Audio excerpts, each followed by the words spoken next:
my fellow readers. In this video I'm going to talk about Forged by Blood, which I opened a little while ago in my Fairy Loot box. This was the adult book only book for Fairy Loot, and I got right into it, and it's very good. So this is an epic fantasy. I'll quickly read the inside again and then talk about some of what I thought about this book, but just know I did have a good time with it. So Demi only wanted to survive to avoid the suspicion of the tyrannical Aegis occupying her homeland, to escape the king's brutal genocide of her people, the Aluso, and to live peacefully with her secretive mother while learning to control the blood magic that is her birthright. But survival has given way to vengeance. A betrayal has cost her mother's life, and Demi demands payment. She bides her time until the devious Lord Equenzi grants her the perfect opportunity, kidnap the Aegi prince, and bargain to save the remaining Aluso.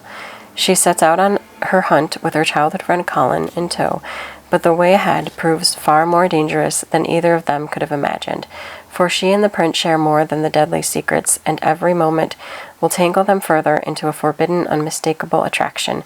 If she is to claim justice for her mother and her people, Demi will not be able to trust anyone or anything. Not Colin, not her fledgling magic, not even her own heart. And again, there's a tale of rebellion and redemption, love and lies. Forged by Blood is an epic fantasy at its finest, richly steeped in Nigerian mythology. So, getting into more of like the heart of this, Demi's people have magic inherently in them.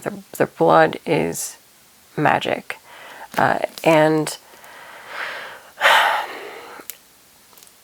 there's been the whole really colonization and like wars and battles and mistreatment of her people, and also kind of like a misunderstanding of everything, as in like, you know, selling them as something evil and bad.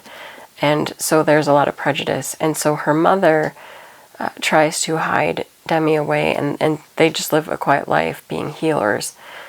And there is an instance in the early part of the book where Demi, I don't remember if they befriended each other first or if the saving came first, but whichever, they end up rescuing this young boy and are able to save him. And they form a close relationship. She and the boy form a close relationship. But then things turn out to be not so good. The boy, well, Demi believes that he turned in her mother. They end up getting kind of captured, and she ends up losing her mother through sacrifice. And she never sees the boy again, well, up till present day. So in the meanwhile, she has been living a quiet life, not revealing who she is or her abilities and what she can do. But she does have a strong community that she's been raised in, and that's where her friend Colin comes in. Colin is totally devoted to her and is in love with her and wants to partner with her and have a family, but she has kind of put him off because she loves him, but not necessarily in that way. Like, even though they kind of made a pact together, that's not the direction that she wants to go. So there's that going on in the background. Meanwhile, obviously, there's still all of this political stuff happening and her people still being oppressed. So she ends up kind of recruited by Equenzi, who, his claim to her is that he is trying to get I think it was the governorship of the region and promote the Aluso people so that they're not as oppressed as they are. So that's like the end goal, but he's trying to kind of gain favor so that he can get to that position. And so he comes up with this whole idea to kidnap the prince, but then rescue him, and therefore he'll be adored by most of the people. You know, he's got the Aluso people who would support him because he's like one of them, but then you've got the governmental people that will be grateful that the prince was rescued. It's a whole thing.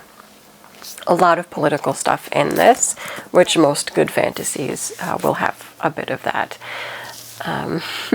So they go to do the kidnapping. Colin goes with Demi because, of course, he's devoted to her and he's too worried about it. He also has abilities where he can transport them certain distances. I'm like getting flashbacks of the heretical Last Boss Queen, but anyway, there is the ability to, do short distances or whatever. I don't know. It's a weird power, and it's very draining, and he can almost die when he uses it, but he does have certain abilities, so he thinks if anything happens, he could at least get Demi out. They go to kidnap the prince, and of course revelation happens that the prince is actually the boy that Demi and her mother saved all those years ago that she feels betrayed by. There's more, of course, to it than that, because his claim is that that was never his intention. He didn't know what would happen, and he didn't want anything to happen to her mother, but of course circumstances are as they are. So bad stuff happens. But anyway, they do manage to get the prince out of there, which I think there was another like assassination attempt that was actually happening that I think they actually do free him from. If I'm remembering, there were so many plot things in here. And there is a part that, like, it was fine, but it also kind of dragged after they escape with the prince, where they end up in like the village and you're just getting to know, and it just kind of slows for a while and you're just kind of mellowing and getting to know characters and maybe like how they react to things, but it was a little bit slow before we get back into, there was a mission that you were supposed to be doing. And I just found that part a little bit odd. It was like, I don't know, I'm not going to get too into it, but it was a little bit, to me, like, weren't they under time pressure? What is going on here? I mean, it was fascinating. I liked the lore and the backstory of it, but it also was kind of like, I was like, weren't they under a time crunch? I don't know. It was fine.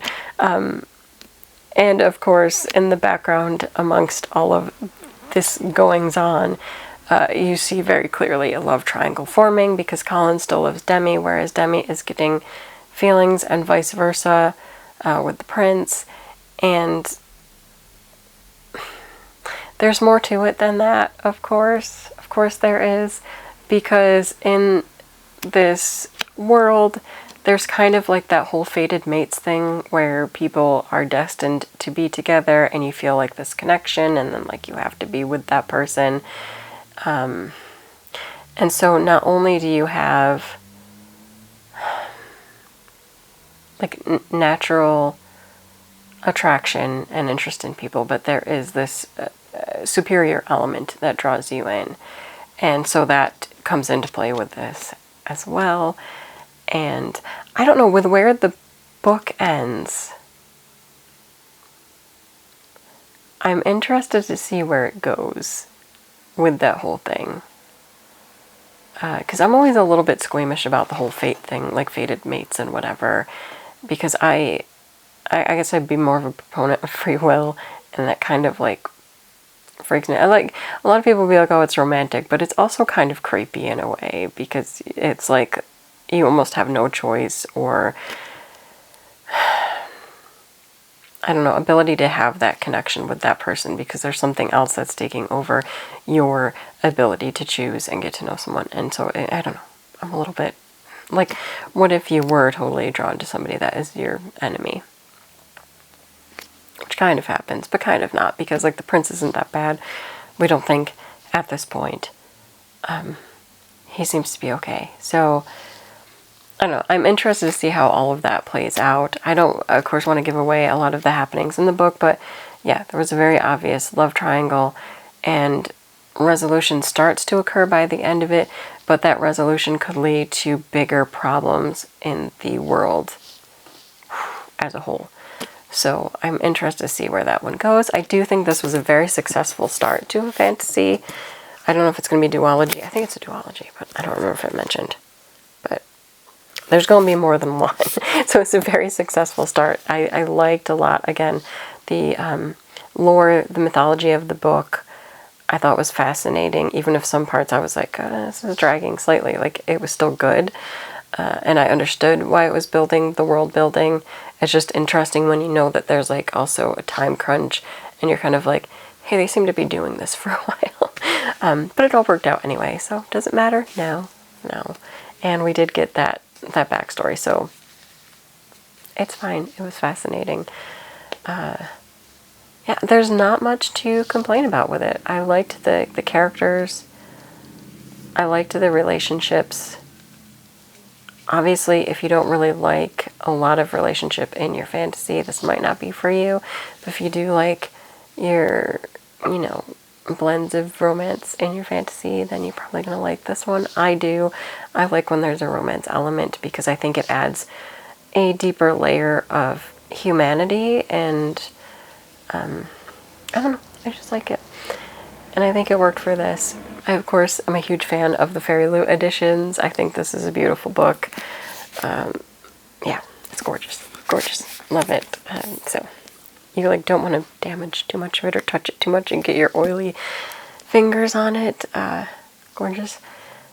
Great. I would recommend that even if you can't get the nice Fairy Loot edition, if you see this book at the library or bookstore and you want to buy it, I don't think you'll be disappointed. I enjoyed this book very much, and I look forward to the next one.